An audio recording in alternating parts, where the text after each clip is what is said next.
하나님 말씀 빌립보서 1장 1절에서 11절까지 말씀 교독하겠습니다. 신약성경 빌립보서 1장 1절에서 11절입니다.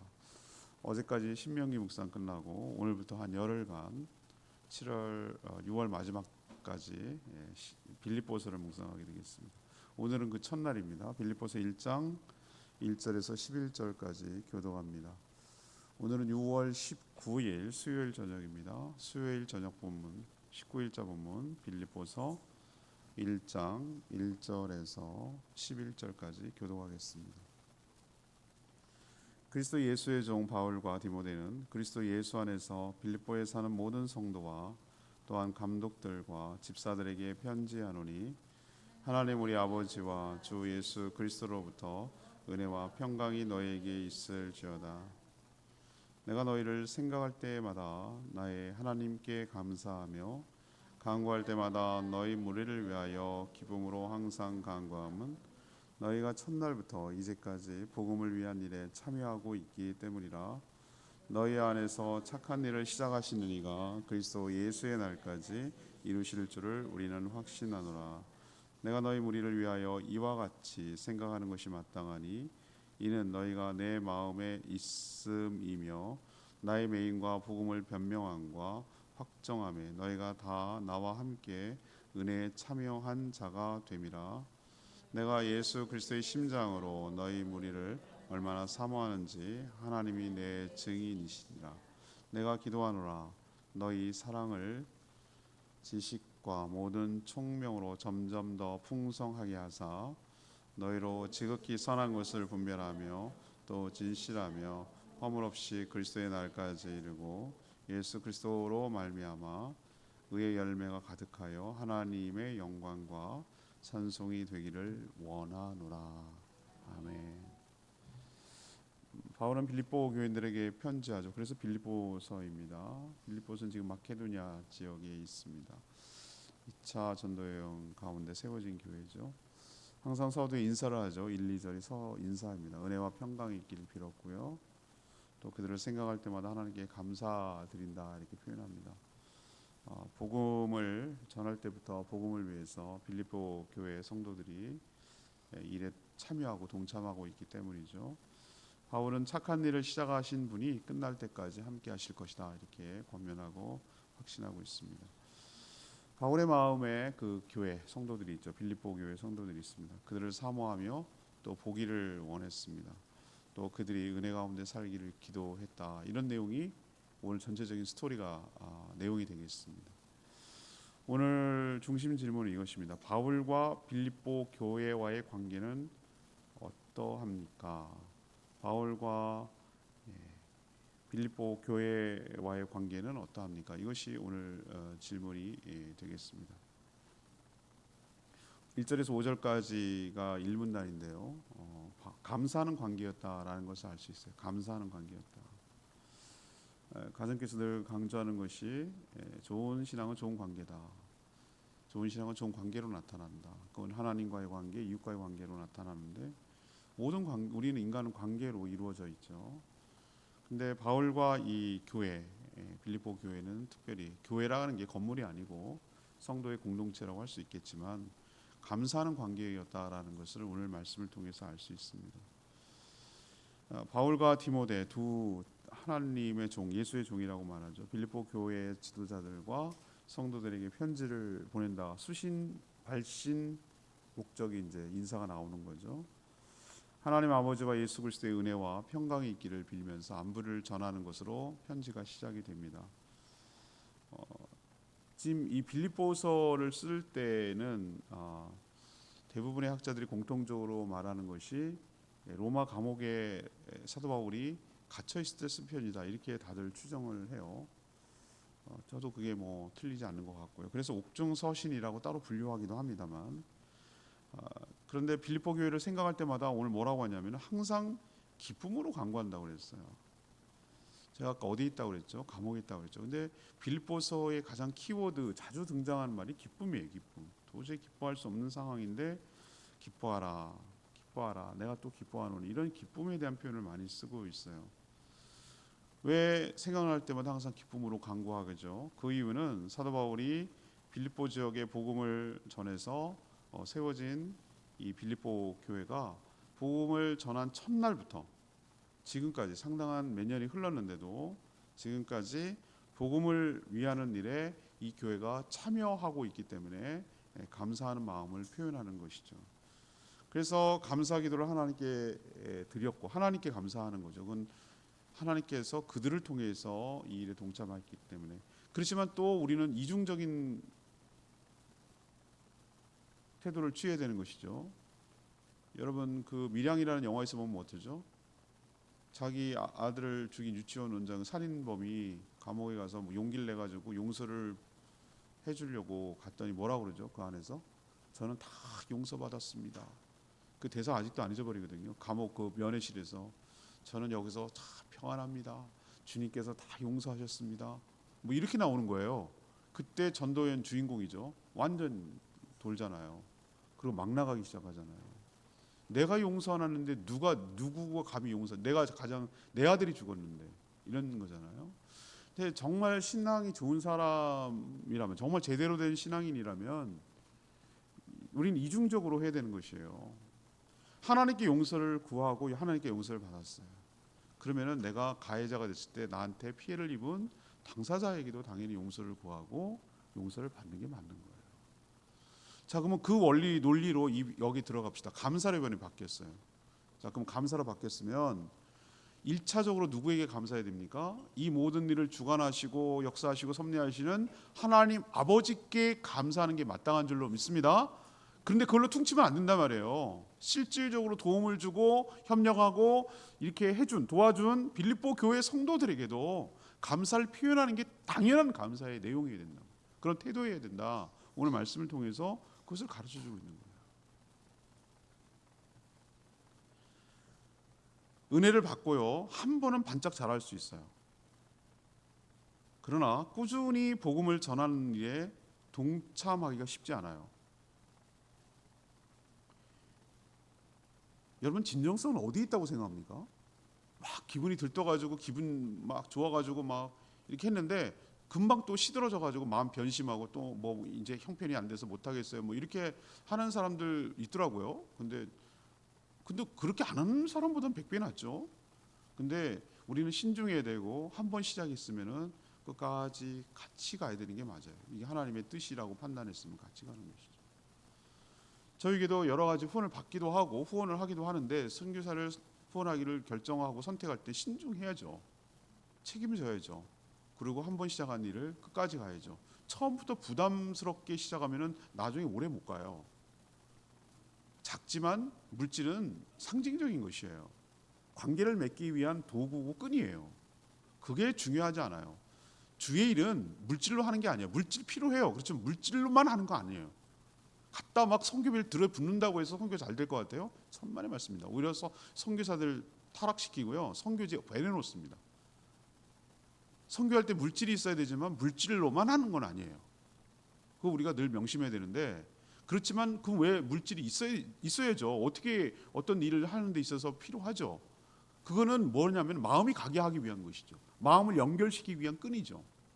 근데 그게 우리가 부담이 된다면 조금만 하다가 1년만 하고 반짝하다가 말 거면 그거 시작하는 거 굉장히 경솔한 일입니다. 빌립보 교회에게 사도 바울이 정말로 감사하는 이유는 뭔지 아세요? 거기에 복음이 전해지고 교회가 세워졌어요. 근데 거기서 돌에 맞아가지고 쫓겨나다시피 해가지고 다른 지역으로 옮겨 내려와야 됐어요. 그때 복음을 전해져가지고 무리가 생겨서 교회가 시작되는 그 태동기부터 사도 바울에 의해서 계속 든든한 지원자가 되고 후원자가 되죠. 나머지 교회 그 마케도냐 그쪽 지역 유럽 지역은 하나도 없었어요. 그런데 이 빌립보 교회만 꾸준하게 계속 했어요. 그러니까 고마운 거예요. 빌립보 교회 성도들에게 사도 바울이 고마운 거예요. 저희 교회는 세워진 해 그 다음 해부터라고, 아니 그 해일 수도 있겠다는 생각이 드는데, 우리도 뭐 아무것도 없는데 그 해인가 그 다음 해부터인데 선교사로 파송 가는 분이 계셨어요. 근데 시작했어요. 많이는 못 드리는 거죠. 그렇지만 했어요. 그때부터. 그리고 우리가 형편이 어렵고 이래도 정말 다른 거는 줄여도 선교비는 중단하지 않았어요. 지금까지도 그 원칙을 지켰어요. 어렵죠. 어렵지만 근데 그거는 마음이라고 난 생각했어요. 단순히 물질이라고 생각하지 않았어요. 그래서 그 A국이라고 말하는 그 선교사님은 지금까지도 저희 교회에 늘 감사하게 생각해요. 그리고 의리라고 그러잖아요. 의리. 세상 사람도 조폭들도 있는 의리인데 우리 의리 때문에 하는 건 아니지만 하나님 나라를 위해서 하는 것이지만 하나님 나라를 위해서 협력하고 동역하기로 했으면 끝까지 할 수 있는, 물론 어디가 끝까지인지는 모르겠으나 그분이 사역을 못하든지 뭐 어떻게 될 때까지라도 최선을 다해서 우리 교회가 존재하는 한 한 번 시작하는 일, 선한 일 끝까지 잘 감당하는 저희 모두가 되기를 원합니다. 이들이 진정 복음 때문에 은혜를 받았고 이것이 진정으로 그들의 삶이 변했다는 증거로 저는 보는 것이죠. 빌립보 교인들은 자신들에게 복음을 전해준 사도 바울이 너무 고마운 거예요.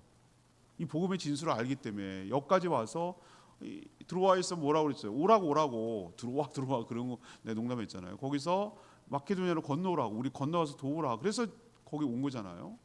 그랬을 때 당장 열매는 없었는데 하나님 이런 식으로 사도 바울이 앞으로 사역하는데 든든한 후원자가 될 교회가 될지 누가 알았겠냐고요. 가서 복음을 전하고 그 결과를 우리가 아는 거지 그 전까지 어떻게 하겠냐. 해보지 않으면 어떻게 알겠냐는 거죠. 그래서 이래서 오늘 첫 번째로 여러분에게 도전하고 주고 싶은 교훈은 이거예요. 서로 고마운 거예요. 자, 빌립보 교회 성도들은 어떻게 고마운 겁니까? 자기는 원래 그 사도 바울은 어떤 계획이었죠? 거기서 아시아로 가려고 그랬어. 아시아가 우리 자꾸 아시아라는 개념을 자꾸 중국이라고 소아시아. 그러니까 밑으로 지금으로 치면 터키 남쪽 이쪽 서남쪽으로 내려오려고 그랬어요. 원래 계획은. 근데 하나님께서 다 여러 강론을 막아버려. 그리고 환상 중에 유럽으로 건너오라고 그랬잖아요. 그래서 하나님 순종하고 간 거예요. 그걸 뭐 얘기했겠죠. 거기서도 마게도니아 지역에 들어가서 빌립보 성도들하고 얘기했을 거라고 저는 봐요. 그러면은 그 복음을 들은 마게도니아 지역의 첫성 그 빌립보 성도들 얼마나 고맙겠어요. 하나님이 사도 바울을 통해서 이쪽으로 건너가게 하시고 우리에게도 복음을 전해 주셔서 우리가 생명을 얻도록 해 주신 것이 물론 하나님이 하셨지만 똑같은 입장이에요. 하나님이 여기까지 인도해 오셨지만 복음에 하나님의 뜻에 순종해서 복음을 전해준 사도 바울이 고마운 거죠. 그렇죠? 그분은 고마운 거예요. 그러면 또 반대로 사도 바울은 왜 고마운 거죠? 왜 감사한 거죠? 복음을 전해 받은 때부터 이 일에 사도 바울과 마음을 같이해서 복음을 전하는 일에 동참하고 헌신하고 후원하고 동역해 주니까 사도 바울은 고마운 거예요. 누가 일방적이지 않은 서로가 윈윈하는 서로가 고마운 서로가 감사하는 누가 일방적으로 수혜를 하고 일방적으로 주고 일방적으로 받는 그런 개념이 아니라 서로가 서로에게 감사한 이런 관계가 저는 건강한 관계라고 생각하거든요. 그래서 우리도 이런 관계를 만들어 갔으면 좋겠어요. 우리도 우리가 못한 것 대신해서 그 오지에 가가지고 여러분 선교사 삶이란 게 뭐 자꾸 얼마 모였어요? 뭐 얼마나 제자 훈련했어요? 얼마의 개척을 했어요? 이런 거 자꾸 묻지 마세요. 그분이 뭐 안 하고 싶어서 안 했겠어요? 그렇게 우리 교회를 바라봤다면 우리는 실패한 거예요. 그런데 그게 아니라 그 땅에서 살아내는 거, 그 땅에서 존재하고 그 땅에서 예배하고 그 땅에서 하나님을 기도하는 자가 있다라는 사실이 굉장히 중요한 사실이에요. 그래서 우리가 가지 못해서 그 오지에 가서 땅끝까지 이르러 내 증인 되라고 하신 그 말씀에 순종함으로 가는 그 선교사님 우리가 가야 될 걸 그분이 우리 대표해서 우리를 대신해서 가니 우리는 뭐 하는 거예요? 기도하고 돕고 오면 섬겨주고 이런 식으로 최선을 다해서 선교에 동역하는 관계가 돼야 되는 게 맞아요. 그럼 우리는 어떤 입장에서 저렇게 땅끝까지 이르러 내 증인 되라는 말씀에 순종하시는 그분이 너무 귀하고 저런 분이 있어서 주님의 뜻이 이루어지니까 고마운 거고 그분은 또 어떻습니까? 이렇게 끝까지 의리를 지켜가면서 구원을 끊지 않고 끊임없이 기도하고 협력하는 이런 교회가 있다라는 사실 때문에 얼마나 마음이 든든하고 힘이 되는지 모른다고. 서로가 고마운 거예요. 이런 관계를 만들어가는 저희 교회가 되기를 소망합니다.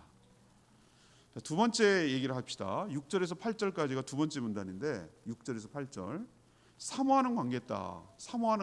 두 관계를 지금 관계라는 곳에 포커스를 둬가지고 지금 말씀을 쭉 진행하고 있는데 사모하는 관계였다. 사도 바울에게 있어서 빌립보는 특별한 교회였어요. 물론 다 특별하죠. 본인들이 다 손길이 닿고 다니면서 교회를 개척하고 세워진 교회니까 어디 특별하지 않은 교회가 어디 있겠어요. 근데 자신이 복음을 전한 때부터 감옥에, 지금 로마 감옥에 갇힌 지금까지 계속해서 복음을 전하는 일에 참여했다는 거예요. 이런 착한 일을 시작한 분이 누구십니까? 오늘 성령님이 하셨죠. 성령님이 시작하셨으니까 주님이 오시는 그날까지 이루어 가실 줄로 확신한다, 이런 표현을 쓰고 있어요, 사도 바울이 오늘 성경에. 그럼 문맥상 보세요. 여기서 이 착한 일이라는 게 뭡니까? 착한 일. 여러분들이 우리가 제도권 교육, 학교 교육을 받았기 때문에 착한 일 하면은 우리는 어떤 것을 떠오르느냐 하면은 어떻게 떠오릅니까? 불우이웃 돕기에 동참한 거, 사회에 기부하고 뭐 이런 거. 어린이들 수준으로 얘기해 줄까요? 뭐 친절하게 길을 안내해 준 거, 청소년들 폐지 줍는 할머니들 뒤에 리어커 밀어준 거, 이런 걸 떠올리는 거예요. 그게 착한 일이 아니라는 뜻은 아니에요. 착한 일 맞아요. 근데 우리는 성경을 해석할 때 문맥과 저자의 의도를 잘 봐야 돼요. 이게 착한 일이라고 표현했지만 그게 뭔 의미에서 착한 일이라고 하는지, 그 당시 저자가 어떤 상황인지, 받아야 될 편지를 받아야 될 사람이 어떤 상황인지, 두 사람의 관계가 어떤지, 어떤 맥락에서 이런 얘기를 했는지, 이걸 잘 종합적으로 판단해서 우리는 해석을 내려야 돼요. 우리는 충분히 이해할 수 있어요. 여기서의 착한 일은 문맥상 보면은 사도 바울이 복음을 전할 때 중보 기도는 물론 선교 후원금을 아끼지 않고 계속해서 사도 바울에게 지원해 줬다는 거예요. 이게 착한 일이에요. 여기서 문맥으로 보면. 여러분 알다시피 물질 있는 곳에 마음이 있기 마련입니다. 제가 아까 선교 후원금은 끈이라고 제가 말씀드렸어요. 그거 갖고 실질적으로 엄청나게 막 도움되고 그러지 않아요.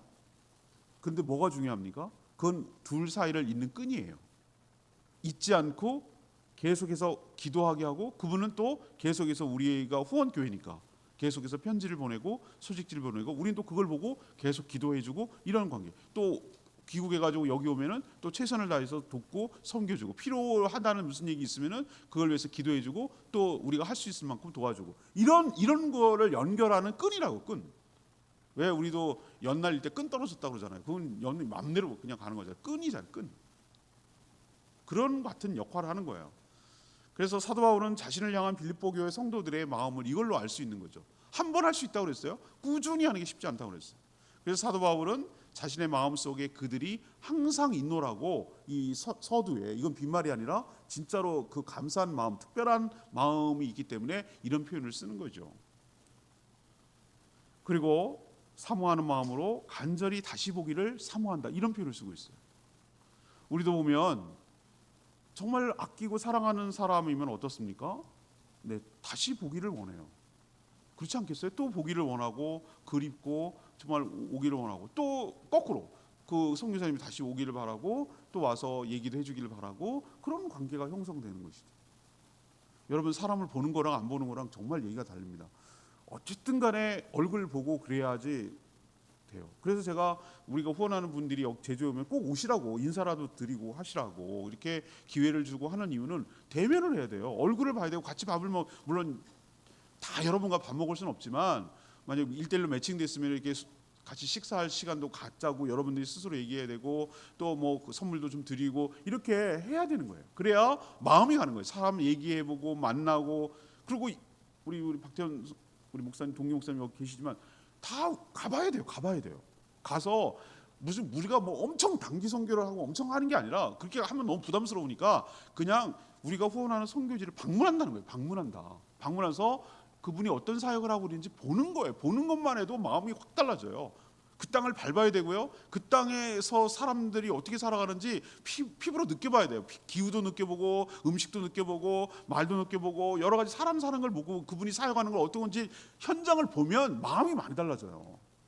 봐야 돼요. 우리가 선교가 막 거창하게 하자는 거 아니에요. 그냥 같이 마음을 같이 하게 하기 위해서 현장을 방문하고 얼굴을 대면하고 하는 게 중요해요.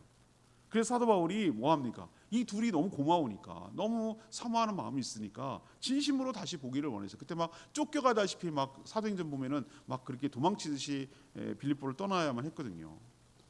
여기서 우리는 알 수가 있어요. 둘은 선교사와 선교 후원자의 관계를 넘어섰어요. 우리가 굉장히 드라이하게 말이죠.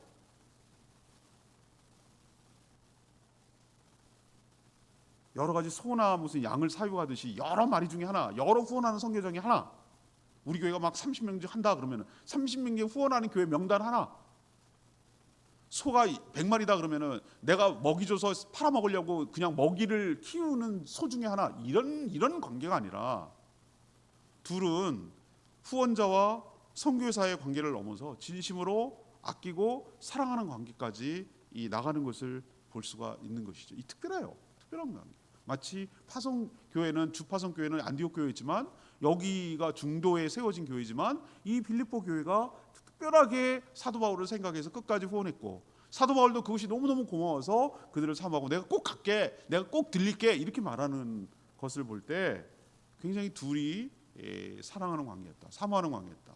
후원은 그 사랑의 표시의 일부인 것이지 그게 전부가 아니었다. 저는 늘 말씀드리지만 좋은 신앙은 좋은 관계로 나타납니다. 좋은 관계가 좋은 신앙이에요. 여러분도 이런 특별한, 계속 끊임없이 사랑하고 관심 갖고 지원하고 이런 식으로 해서 이런 좋은 관계를 만들어가는, 그럴 때 선교사님들이 굉장히 든든하게 여겨요. 그게 힘이 된다고 얘기해요. 맞아요. 우리를 위해서 기도해주고, 제가 정말로 개척교회 목사님들 와가지고 설교하실 때 저희를 위해서 기도해 주세요, 선교사님 와가지고 선교 보고할 때 우리를 위해서 기도해 주세요, 그럴 때 제가 그 아니라고 속으로 생각한 걸 회개했다고 그랬잖아요. 정말로 기도해 주기를 원하는 게 큰 힘이 되는 거예요. 나를 위해서 누군가가 나를 위해서 잊지 않고 기도해 준다는 것이 내가 사역하는데 굉장히 힘이 되는 거예요. 제가 15년 동안 여기서 사역할 수 있다는 건 수많은 사람들이 이 교회를 잊지 않냐고, 이 교회를 위해서 관심을 갖고 계속해서 기도하고 있다는 걸 내가 알기 때문에 그러는 거예요. 그리고 기도할 거리를 제공해주고 관계를 맺기 위해서 소식지를 만들어서 주고 계속 부탁하는 이유는 계속 관계를 유지시키기 위해서 그러는 거예요. 그게 우리가 힘이 되는 거예요. 하나님께서 우리 기도가 쌓이고 기도가 하나님께 상달돼야 우리가 사역하고 제주복음화를 위해서 일할 수 있는 것이지, 하나님이 역사하지 않으면 아무것도 안 되거든요. 그 역사가 어떻게 일어나냐고, 하늘 보좌를 움직이기 위해서 누군가가 관심을 가지고 기도를 해야 된다고. 그것 때문에, 그럴 때 역사가 일어나기 때문에, 그런 관계를 만들어내려면, 그런 서로 이렇게 아끼고 사랑하고 기도하는 관계를 만들어내려면 이런 사모하는 마음, 감사한 마음이 밑바탕에 깔려 있어야 될 줄로 압니다. 세 번째 얘기는 지금 방금 얘기를 했는데 9절에서 11절이 3분단인데요. 기도하는 관계. 사도 바울은 감사하고 사랑하는 빌립보 교회 성도들을 위해서 기도하지 않을 수가 없어요. 여러분, 기도가 안 나오겠습니까? 내가 그렇게 아끼고 사랑하는데 기도가 안 나온다고? 이건 신앙인이라면 비정상이죠. 사실 이 기도가 최고의 선물이자 담례입니다. 우린 자꾸 물질적으로 감사 표시하는 것을 감사 표시라고 생각을 해요. 예를 들면 뭐 선물을 준다든지 뭐 그 식사를 대접한다든지, 물론 그게 사랑이 아니라는 건 아니에요. 그런데 지금 제가 가만히 생각해 보니까 진짜 고맙고 진짜 감사한 건 뭐냐면은 끊임없이 계속해서 기도해 주는 분이 그렇게 고맙더라 이거죠. 그래서 기도하잖아요. 사도 바울이 해줄 수 있는 게 뭐가 있어요? 그분이 무슨 돈을 벌어갖고 한턱 쏠게요, 뭐 이게 되겠어요? 그분이 지금 사역하는 분이. 근데 어쩌면 돈보다 물질보다 더 훌륭하게 담례를 할 수 있는 것은 그 교회를 위해서 사도 바울이 간절히 기도할 때 놀라운 역사와 놀라운 은혜가 그 빌립보 교회에 임하게 될 줄 믿습니다. 사도 바울 능력자거든요. 손수건만 해도 막 병이 낫고 놀라운 역사가 일어난 분이에요. 하나님께서 그의 기도를 들으시고 소통하는 그런 대단한 사도잖아요.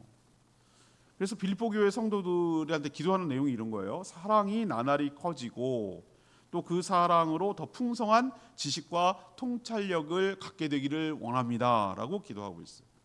그래서 주님 오시는 그날까지 선과 악을 분별하여 선함을 선택하게 되기를 간구하고 있어요. 최고의 기도예요. 그래서 주님이 오셨을 때 어떤 흠이나 허물도 없기를 기도합니다. 그래서 그들의 삶 속에 의의 열매가 가득해서 하나님께 찬송과 영광이 되기를 원합니다 라고 기도하고 있어요. 최고의 기도예요. 최고의 축복의 기도입니다. 이게 더 이상 무슨 기도를 더 해줄 수 있겠어요? 성도의 삶에서 이렇게 된다면 더 바랄 게 없는 거예요. 최고의 축복이에요. 보이는 것에 집착하는 시대에 기도는 잡히는 것 없이 허황되게 느껴지고 괜히 그냥 허풍만 하는 것 같고 그냥 말로만 때우려고 하는 것 같이 느껴질 때가 있어요. 우리가 정말 물질 세계에 살거든요. 보이는 거, 손에 잡히는 거, 뭐가 온가는 게 있고 막 그래야 진짜 뭐 하는 것처럼 보이는데 그런 시대에 우리가 살고 있어요. 그런데 사실 이런 기도, 이런 기도를 해주는 거 세상에서 줄 수 있는 것과 비교도 안 되는 탁월한 축복이고 선물을 주는 것인 줄로 압니다. 사도 바울은 이렇게 보답하고 보상을 했어요. 이렇게 감사를 표현한 거예요. 사도 바울의 진심 어린 이런 기도는 저는 당연히 응답됐을 거라고 생각해요. 자, 누가 이득입니까? 표현이 뭐합니다만 진짜 냉정하게 상인의 입장에서 얘기해 봅시다. 빌립보 교회는 때마다 이렇게 모아가지고 후원금을 모아가지고 사도 바울에게 전달했습니다. 그것도 귀합니다. 한 번 하는 게 아니라. 자, 그런데 사도 바울이 이 교회의 성도를 위해서 이런 엄청난 축복의 기도의 내용을 하나님께 기도했습니다. 누가 더 이득입니까? 그냥 세상적인 논리로 해도 훨씬 더 빌립보 교회의 성도들이 이득입니다. 하나님을 믿는다고 전제하면, 하나님이 이런 축복을 내린다고 전제하면 이거는 돈으로 따질 수가 없는 엄청난 축복이 우리 삶 가운데 있게 될 줄로 믿습니다. 하나님을 믿지 않고 하나님을 불신하고 하나님이 없고 보이는 물질만 축복이라고 생각하는 사람들에게 있어 이 말은 안 믿어질 거예요. 근데 여러분이 하나님을 알고 하나님을 믿는다면 여러분이 제가 여러분들을 위해서 우리가 후원하는 선교사님들이 우리 교회를 위해서 여러분들을 위해서 여러분의 목장을 위해서 간절히 감사하면서 잊지 않고 고맙다고 기도할 때 그 하나님께서 갚을 길이 없으니까 하나님이 대신 갚아달라고 그 간절히 호소하는 그 기도를 우리에게 내려주신다면, 응답해 주신다면 누가 더 이득입니까? 누가 더 축복입니까? 우리가 하나님의 축복을 받는 놀라운 수혜자인 줄로 믿습니다. 이걸 깨달으시고 기도를 불러일으키는, 기도하게 하는, 감사해서 기도가 저절로 나오게 하는, 잊지 않고 기도하게 만드는 그런 관계를 만들 때 저는 그게 좋은 신앙이고 좋은 축복의 관계라고 확신합니다. 오늘 레마 말씀 5절 말씀입니다. 5절 말씀. 너희가 첫날부터 이제까지 복음을 위한 일에 참여하고 있기 때문이라. 복음을 듣고 예수 그리스도를 믿어 거듭나면 사람이 새롭게 변합니다. 주인이 바뀌고 가치관이 바뀌기 때문에 그렇습니다. 은혜가 뭔지 알고 은혜로 살고 있음을 알기 때문에 그래요. 은혜가 뭔지 그때부터 깨닫는 거예요. 그래서 자신과 같은 죄인을 구원해 주신 하나님의 은혜가 감사해서 이 일에 동참하며 죽어가는 영혼을 구원하는 일에 자연스럽게 힘쓰게 되어 있어요. 이것이 성도가 거듭나는 순간에 일어나는 여러 가지 현상 중에 하나입니다. 우리도 복음을 진정으로 알고 깨닫고 은혜를 받았다면 복음 전파를 믿기 시작할 때부터 계속해서 동참하는 저와 여러분 되기를 소망합니다. 오늘 말씀 제목이 뭡니까? 질문이 뭡니까? 여러 가지 오늘 말씀을 다양하게 이렇게 시각에서 이렇게 접근할 수 있는데 저는 어떻게 봤습니까? 이것을 이번 묵상을 이번이 제가 빌립보서 세 번째 여러분 저희 부임해서 지금 세 번째 강의 설교를 하는데 다 달라요. 그때마다 다른데 이번에는 관계라는 측면에서 봤어요. 누구와 누구와의 관계? 사도 바울과 빌립보 교회와의, 교회가 건물이 아니죠. 성도 공동체와의 관계가 어떠냐를 초점을 두고 묵상을 하고 풀어나갔어요. 첫 번째는 어떤 관계? 감사하는 거. 키워드는 알고 있어야죠. 대지는. 첫째 번에는 감사하는 관계. 우리도 그렇게 관계를 만들어야 돼요. 두 번째는 서로 사모, 사랑하는 관계. 세 번째는 뭐죠? 기도하는 관계. 다 연결되기는 하는데 그런 관계였다는 거죠. 그렇다면 우리도 여기서 적용하면 어떻게 되겠습니까? 우리도 그런 관계를 만들어 가야 돼요. 그게 어떻습니까? 저와 여러분의 관계도 그래야 되고 우리 교회와 후원하는 선교사님도 그래야 되고 이웃 교회와도 그래야 되고 우리가 형제를 맺고 있는 같은 교단, 같은 노예 교회도 그래야 되고 우리가 가정교회를 같이 하는 형제 교회와도 그래야 되고 이런 관계를 만들어가는 교회가 저는 건강한 교회고 신앙이 올바른 교회라고 확신하는 것이죠. 이렇게 우리의 삶에 이 말씀을 적용하며 살아갔으면 좋겠습니다. 오늘 말씀 붙들고 기도하기 전에 804장 찬양지 804장 부르고 기도하는 시간 갖겠습니다.